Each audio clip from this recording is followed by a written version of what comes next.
નમસ્કાર દોસ્તો, શાંતિશ્રમ ન્યૂઝમાં આપનું સ્વાગત છે।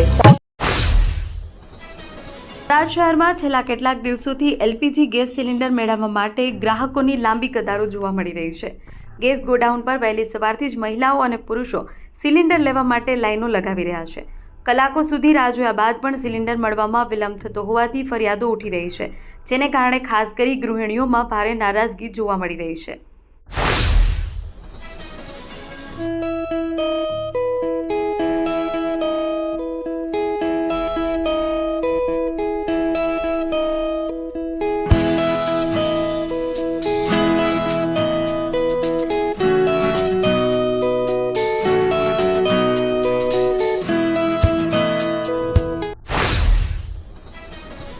બનાસકાંઠા એલસીબીએ પાલનપુર તાલુકામાંથી ભારતીય બનાવટના વિદેશી દારૂની હેરાફેરી ઝડપી પાડી છે।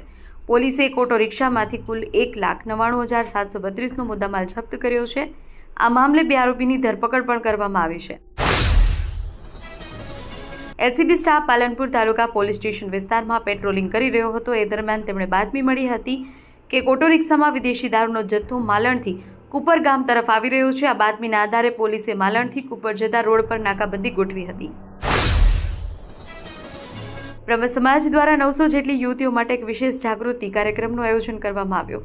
આ કાર્યક્રમ અંતર્ગત યુવતીઓને બેહદ નામની ગુજરાતી ફિલ્મ બતાવવામાં આવી, જેનો હેતુ તેમના પ્રેમના નામે થતી છેતરપિંડી અને ભ્રમણાઓથી સજાગ કરવાનો હતો। સમાજની સંસ્કૃતિ, સંસ્કાર, પરંપરા જળવાઈ રહે તે ઉદ્દેશ્યથી આ પહેલ કરવામાં આવી છે। આજના સમયમાં સોશિયલ મીડિયા અને અન્ય માધ્યમો દ્વારા યુવતીઓને ભ્રમિત કરવાની ઘટનાઓ વધી રહી છે। પાલનપુર ખાતે રાજ્યના પરિવહન માળખાને વધુ સુદૃઢ બનાવવાના હેતુથી ₹4.60 કરોડના ખર્ચે નવનિર્મિત આધુનિક ડેપો વર્કશોપનું લોકાર્પણ કરવામાં આવ્યું છે। રાજ્યના વન અને પર્યાવરણ, વાહન વ્યવહાર અને ક્લાઇમેટ ચેન્જ રાજ્યમંત્રી પ્રવીણ માળીના હસ્તે સંકુલનો પ્રારંભ કરાયો હતો। દિયોદર પંથકમાં શિક્ષણનું અનેરું ધામ એટલે Shri Tapasvi college of nursing તેમજ શ્રી તપસ્વી આર્ટ્સ કોલેજ, જ્યાં છે સંપૂર્ણ AC, CCTV, WiFi, digitally updated campus, BSc nursing સહિતના અનેક કોર્સમાં આજે જ પ્રવેશ માટે સંપર્ક કરો। Tapasvi college of nursing, Deodar. Banaskantha જિલ્લા વેપારી મથક ડીસા શહેરમાં રિંકુ ગેસ સિલિન્ડરના ગોડાઉન પર લાંબી કતારો જોવા મળી।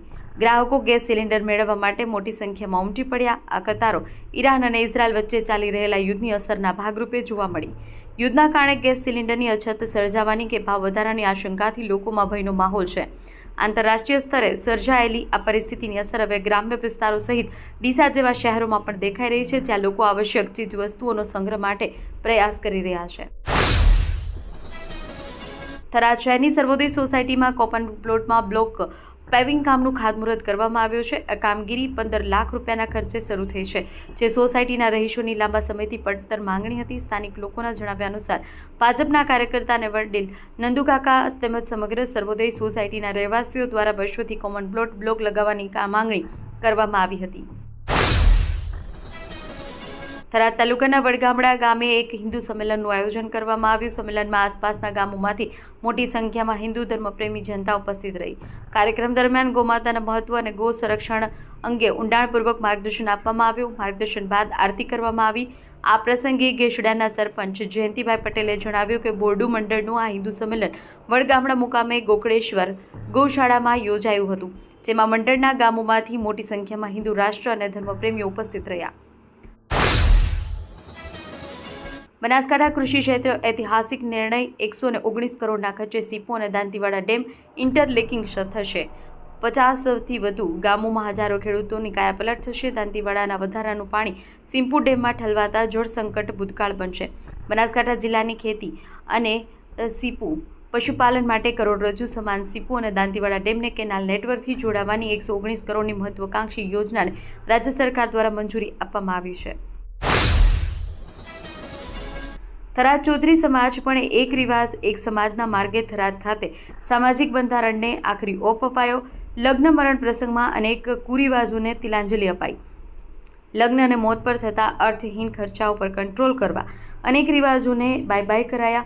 સામાજિક પ્રસંગોને એક જ પહેરવેશ પણ નક્કી કરાયા. રાવણામાં અફીણ, ડૂંઢા જેવા નશીલા દ્રવ્યો પર પ્રતિબંધ. કુંવારી દીકરીઓને મોબાઈલ અને રીલ મૂકવા પર સમાજ કડક થયો. લગ્નમાં સ્ટુડિયો કેમેરાથી જ શૂટિંગ કરવું, મોબાઈલ શૂટિંગ પર પ્રતિબંધ.